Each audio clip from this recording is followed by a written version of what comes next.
Okay, so this is going to be the second part of section 1.6. So we started 1.6 the other day, last video, and we talked mostly about rational equations. And then if we go to the second page of those notes, now we'll go and start talking about equations that have radicals in them. Or square roots, not necessarily just square roots, but we might do other indices as well under other powers. All right, but to start with, let's just start with a simple equation like this. And so what we want to kind of do on this case is we want to, in order to get rid of the radical, we're going to square, because this is a square root, so to get rid of it, we're going to square. However, if we just squared everything as we are right now, everything right here, we would have to square this whole side, which means now we have a binomial over here. We don't get to square the individual terms. We'd have to square this side of the equation and that side of the equation. And so that would end up making things very complicated, because we now have this rather complicated binomial, x minus the radical.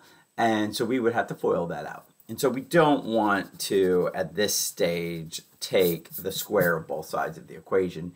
Instead, what we'll do is we'll move and isolate this radical. So since it has a negative in front of it, let's just move this whole radical to the other side. So add the square root of 4x plus 12 to the other side. We end up with x is equal to the square root of 4x plus 12. All right, and then and actually we could factor a 4 out of this, and then bring that 4 out in front as a 2. But let's leave it for now. That's I think it'll be simpler if we just leave it like this and not simplify that radical. We've isolated this radical, and so now we can square both sides, and so we get x squared is equal to 4x plus 12. Now we just squared this equation. So this equation is not a polynomial, so we can't really say like, well, what is the degree of this polynomial? But I think everyone agrees that by squaring both sides, we've increased the degree of the polynomial. So now it looks like a degree 2, where it didn't really look like a degree 2 before.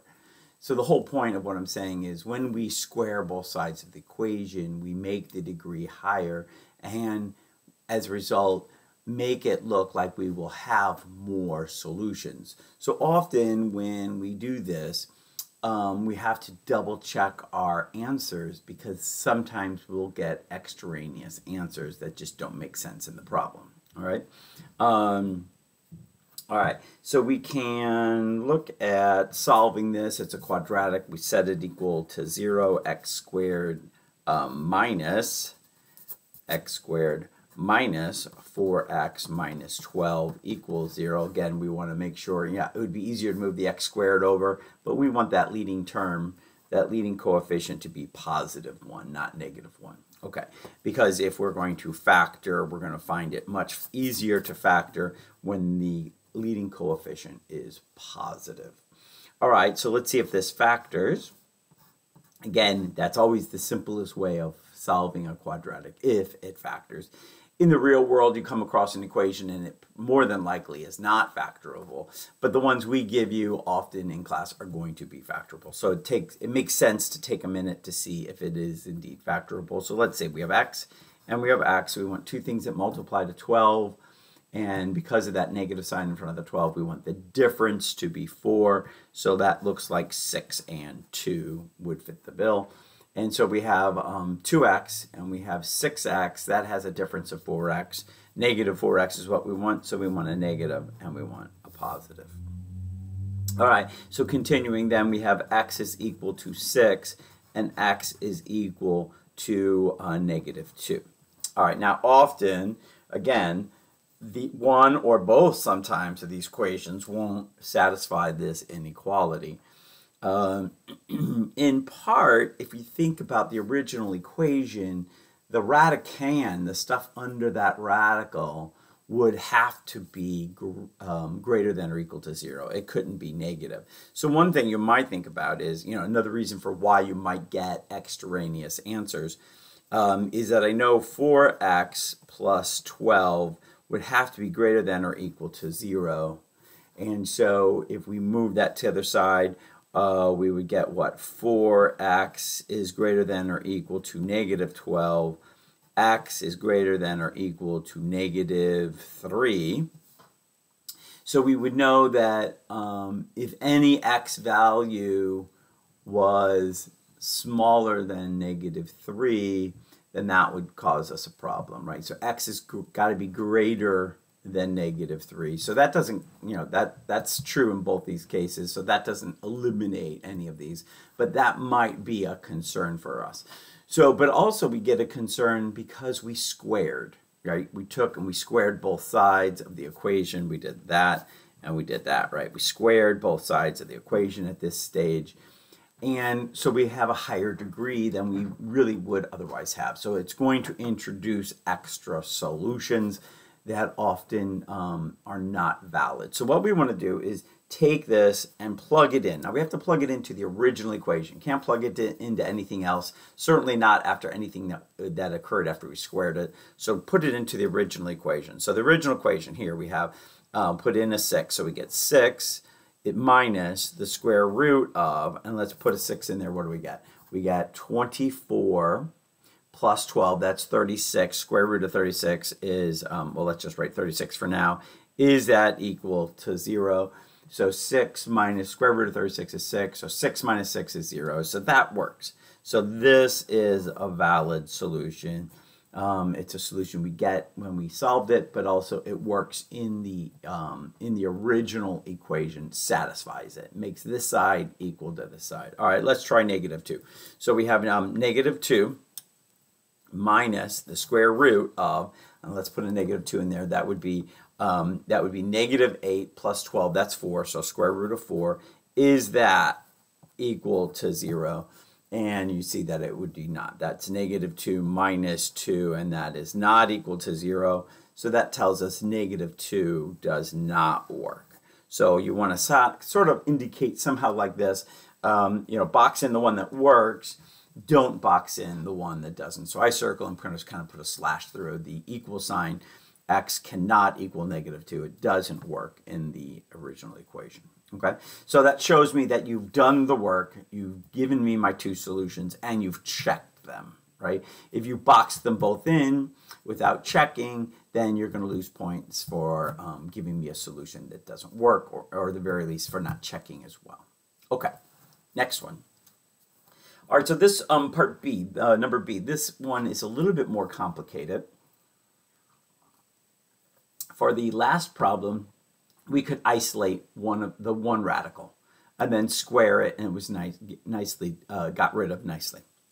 All right, this one is a little bit more complicated. There's two radicals. We cannot combine them. No like terms there.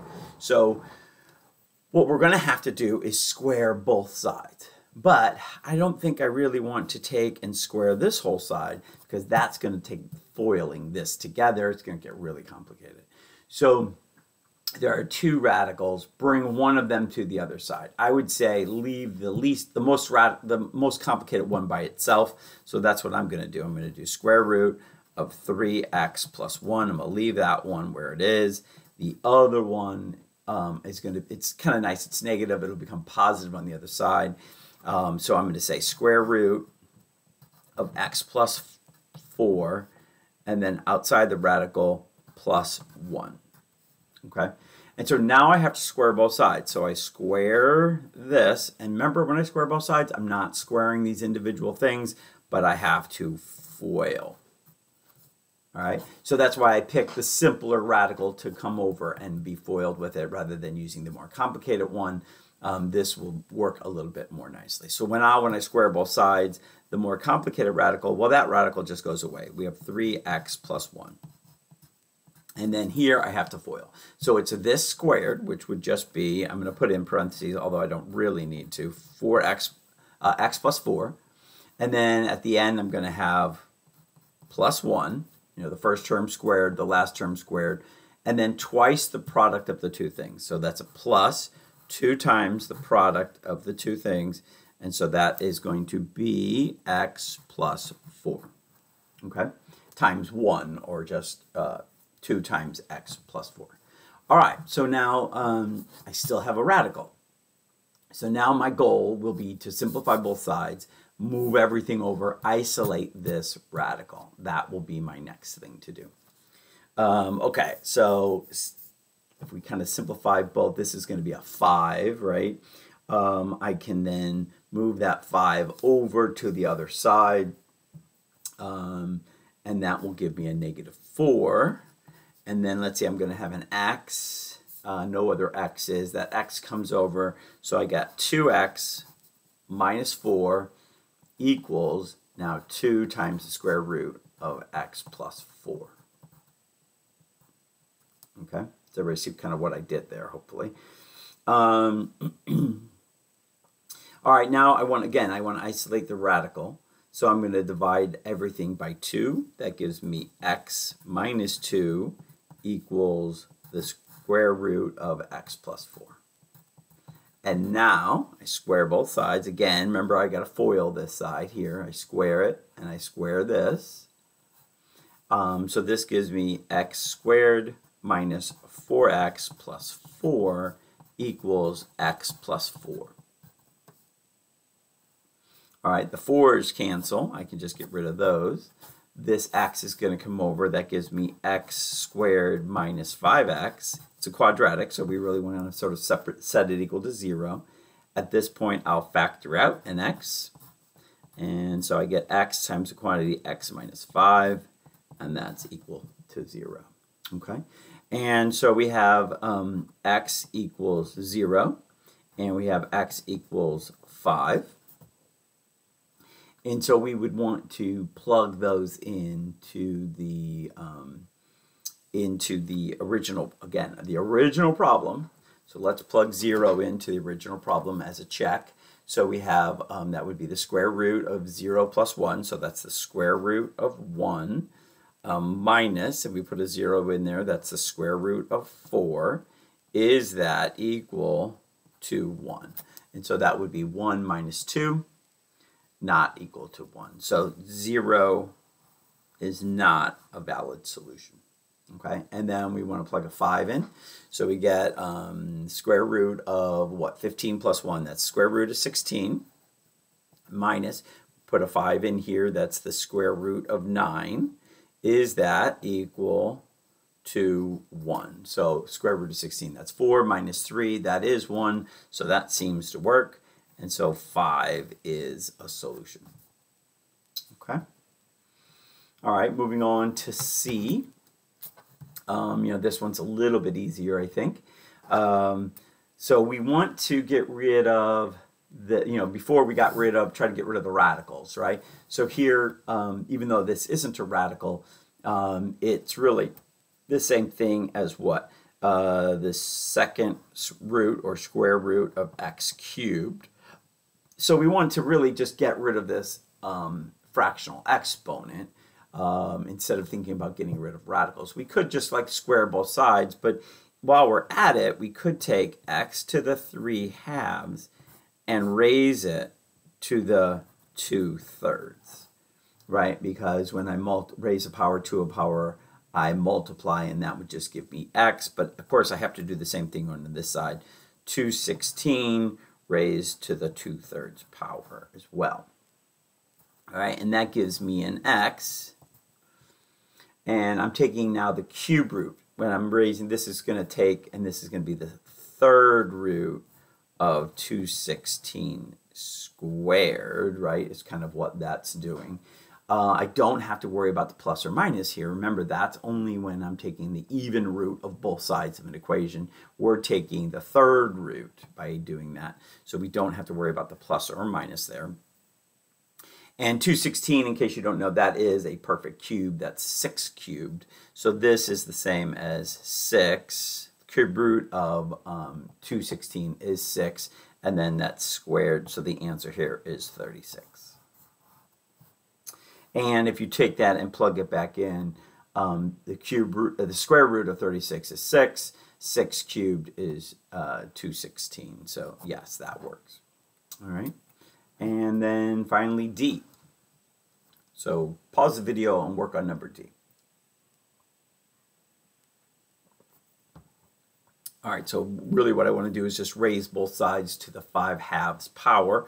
That would just give me x plus 7 equals 4 to the 5/2 power. 2 on the bottom means the square root of 4. The square root of 4 is 2, and then 2 to the 5th power is 32. So we get x plus 7 equals 32, right? I mean, if you wanted to think of that as the square root of 4 to the 5th power, right? It's 2 to the 5th, which is 32. All right, and then then we would like to take this, take and subtract 7 from both sides. So x is equal to 25. Okay. And let's see. Do we have to worry about, because we took the square root of both sides, I guess we should consider the positive and negative, positive or negative of 2, so 2 plus or minus 2 raised to the 5th power, so the negatives wouldn't go away. So really, I think maybe we should think about whether or not 2 answers work here. So this would be negative 7 plus or minus 32, right? Does that make sense? And then we would have to think about, the answer we would normally think of is 25, but also x could possibly equal negative 39? Negative 39, I guess we should also consider. And then, so we'll check those. So if I put negative 39 in here, I add 7 to it, that's 32, negative 32. So we have negative 32 raised to the 2/5 power. The 5th root of negative 32 would be negative 2, and then we square that, and that's 4. So that seems like it would work. And then 25, plug that in. 25 plus 7, that's 32. So we get 32 raised to the 2/5 power. Again, the 5th root of 32 is 2. 2 squared is 4. So that would appear to work as well. Okay, so it looks like we got probably 2 solutions there. All right, so let's go on to the back page of these notes. Okay, I have a copy of those somewhere here. All right, so the back page then is dealing with not really radical equations, but equations kind of in the form of a quadratic. And so what we mean by that is we'll have some kind of variable, or maybe even a binomial that's raised to a power, and that same variable or binomial will be raised to half that. So in other words, if this variable squared gives us the variable in the leading coefficient, in the leading term, then it can be thought of as a quadratic, and we can use the methods of solving a quadratic to solve these equations. So if you look here, and some of these you could do a substitution. So for example, let's do that. Let u equal x minus 3. And then let's start with the center term. That's kind of easier to see. Actually, let's do, I think maybe it would be better to think of it as not x minus 3, but x minus 3 to the 1/4 power. Does that make sense? So take the variable from the middle term, the b term, the linear term, and not the coefficient of it, but just the binomial part in this case, raised to its power, and let that be u. And then let's start with that that middle term, the linear term. So it'll be negative 6 u, and then we have the plus 8, right? The plus 8, and then the equals 0. And then now let's think about what will this term be? If u is the binomial x minus 3, whole thing raised to the 1/4 power, then what would we say that thing is raised to the 1/2 power? And so if you think for a second, I think you would say that it's u squared. So if we took this thing, u, and we took it and we squared this, raise it to the 2nd power, you could see that that would be 2/4 or 1/2. So that would give us this term. So this is how we would do it, do this problem if we were going to use a substitution method. All right, then we solve for u, and then at the end we take u out and put x back in. So let's assume for a second that this will factor. And so we're going to use a u and a u, two things that multiply together to give us 8. We know the signs are the same. We know they're both negative, so let's go ahead and put them in. The product is 8 and their sum is 6. That sounds like 4 and 2. All right, so now I know that u equals 4 and u equals 2, but I don't want my answer in terms of u. I want to unsubstitute. So I want to plug that back in. So I know now that x minus 3 is equal to 4, to the 1/4. Sorry, I lost my exponent there. U, and then so x minus 3 to the 1/4 is equal to 2. All right, and now solving those for u, we'll raise both sides to the 4th power, and that would leave us with just x minus 3 on the left. 4 to the 4th is 256, and then we would add 3 to that, so x is equal to 259. And similar thing over here, we raise both sides to the 4th power, so x minus 3 equals 2 to the 4th is 16. Add 3 to both sides, so x is equal to 19. Okay. Oh, and then we should check those answers. This one's a little trickier to do, but plug it in. 256 minus 3 is 259 minus 3 is 256. The square root of that is 16. All right, minus 6 times. All right, again, that would be 256 to the 1/4 power. That would be 4. And then plus 8, is that equal to 0? So we have 16 minus 24 plus 8. Sure enough, that's equal to 0. So this seems to work. And then if we do the same thing here, take 3 away from 19, that's 16. Square root of 16, that's 4. Minus 3, and then again that's 16, 1/4 power of 16, that's 2, plus 8, is that equal to 0?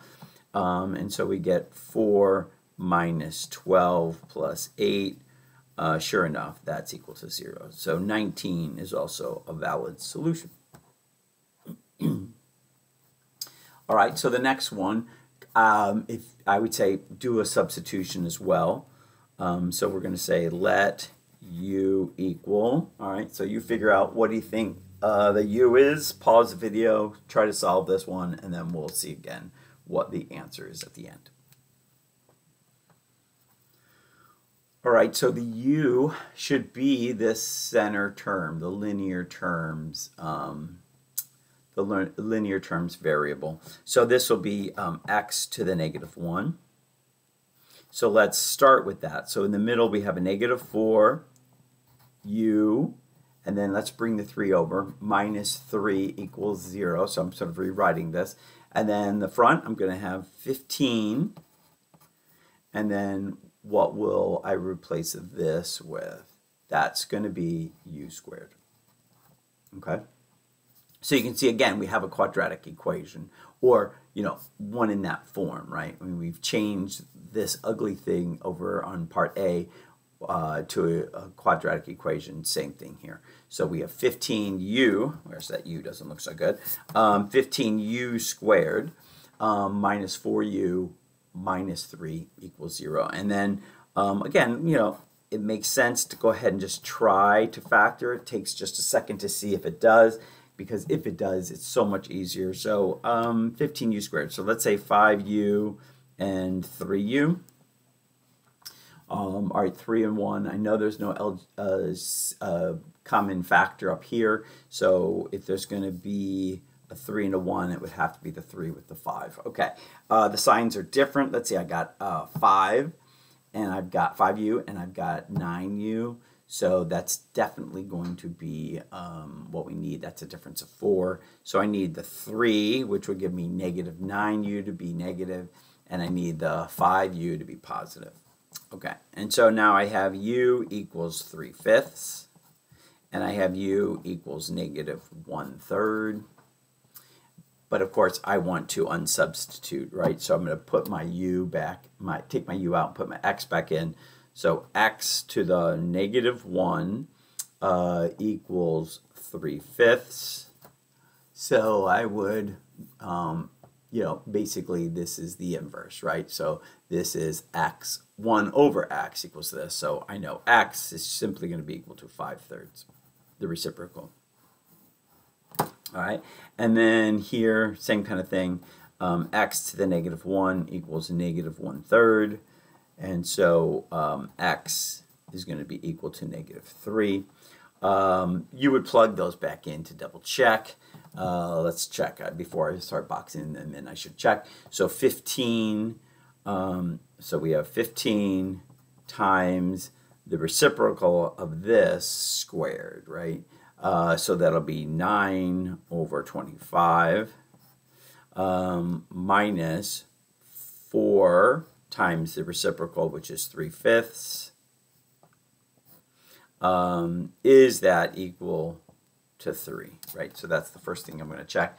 So let's simplify this. Let's take a 5 out. That's a 5. This will be a 3. So that's 27/5 minus, this will be 12/5. Is that equal to 3, which I could write as 15/5. And so sure enough, I think we see 27 minus 12 is 15. So that seems to work. Let's do the same thing for the negative 3. So we have 15 and then negative 3, the negative reciprocal square, the reciprocal squared. So that's going to be 1 over negative 9.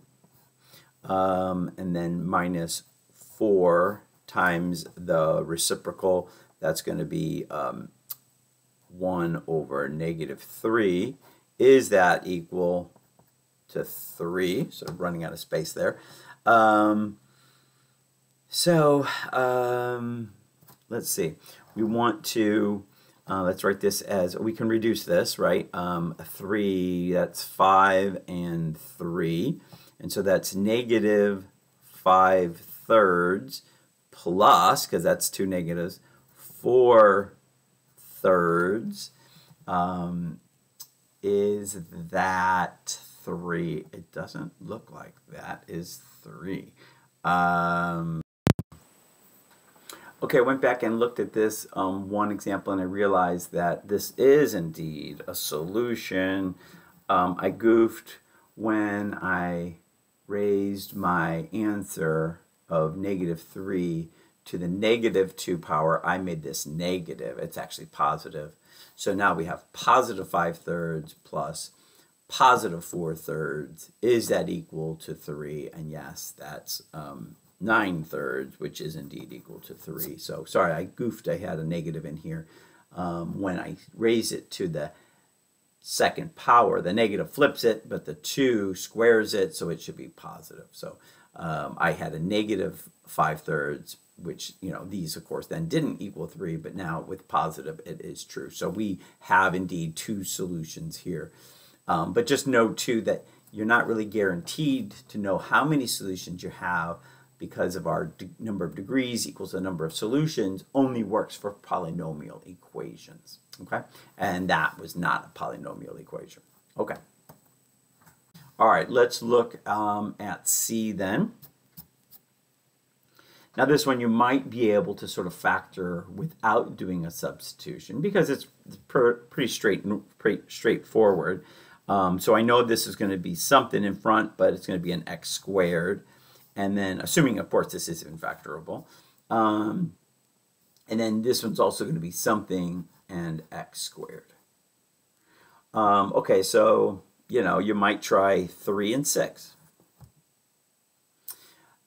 Except I know it's not going to be 3 and 6, right? Does everyone see how they know it can't be 3 and 6?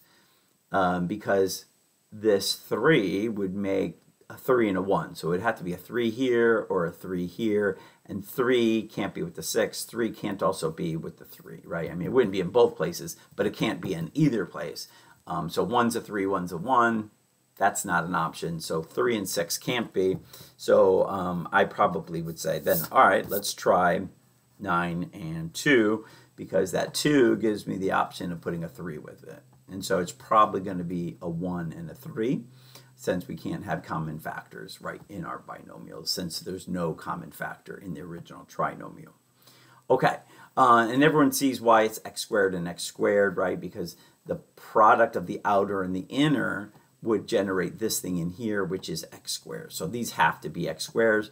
I mean, technically, x and x cubed would multiply together to give us x to the 4th, but then the outer and the inner wouldn't generate x squared, right? Does that make sense? So that's kind of how you know that those both have to be x squared. You could certainly do, you know, let u equal x squared and do a whole, you know, substitution, but I think most of you can kind of rationalize through this one. All right, so this plus sign here tells us that they're both the same, and this negative tells me they're both negative, so we can just put those in as well. All right, so this gives me that x squared equals 1/9, and x squared equals 3/2, right? So I set each one of these equal to 0 and solve for x squared. Normally we would stop because that x squared would really be an x, but here it's an x squared, so I have to keep going. So that means that x is equal to, and I'm going to square root both sides, plus or minus 1/3. And then x is equal to plus or minus square root of 3/2. But of course we don't like this. We're going to multiply top and bottom here by square root of 2. And so x is equal to plus or minus the square root of 6 over a normal 2. Okay, and then we would want to check, again, those solutions. We would expect this one. This one is a polynomial equation, so we didn't fuss anything with the degree here. The degree is 4. We would really expect 4 solutions, but still makes sense to kind of check your answers. Let's see, 1/3 to the 4th power. That's 18, and then 1/3 to the 4th power. That's 1 over 81. Minus 29 times 1/9. Plus 3, and then is that equal to 0? We can reduce, there's a 9 in here, that's 2, a 9 in here, that's 9. That way our denominators are the same. That's kind of nice. So we have 2 over 9 minus 29 over 9, and then plus, well, we have a 3, so we could write that as 27 over 9. So sure enough, 29 over 9 minus 29 over 9, that's equal to 0. So these two solutions work. Remember, it's plus or minus, so there are two solutions, plus or minus 1/3. And then let's go ahead and just, for the sake of being thorough, let's just go ahead and try this last one. So let's go back up to, let's not do this one, let's go back up to the bad form of it here. That's easier to raise to powers. So this raised to the fourth power, that would be 18 times 9/4, I think. And then minus 29, and then this squared, that's 3/2. And then plus 3, and then is that equal to 0? Okay, so we can reduce this 18, 2 goes into that 9 times, and this becomes 2. So that's 81/2 minus 29 times 3. 29 times 3, that is 87/2, and then plus 6/2. Is that equal to 0? And I think you can see that it does. That's 87 minus 87. So yeah, that works as well. So both those work. We have 2 solutions. We kind of knew that we should have 4 total. We didn't really square both sides. We didn't really fuss. This is a true polynomial, so there's no doubt that we really should have 4 solutions. But checking them is always a good idea. We have our 4 solutions. Okay, so your homework for this section due next class, homework 1.6.2. This time I'm giving you the multiples of 5, so 45, 50, 55. That way it cuts down quite a few on the ones you have to try. And then go back and do 93 as well.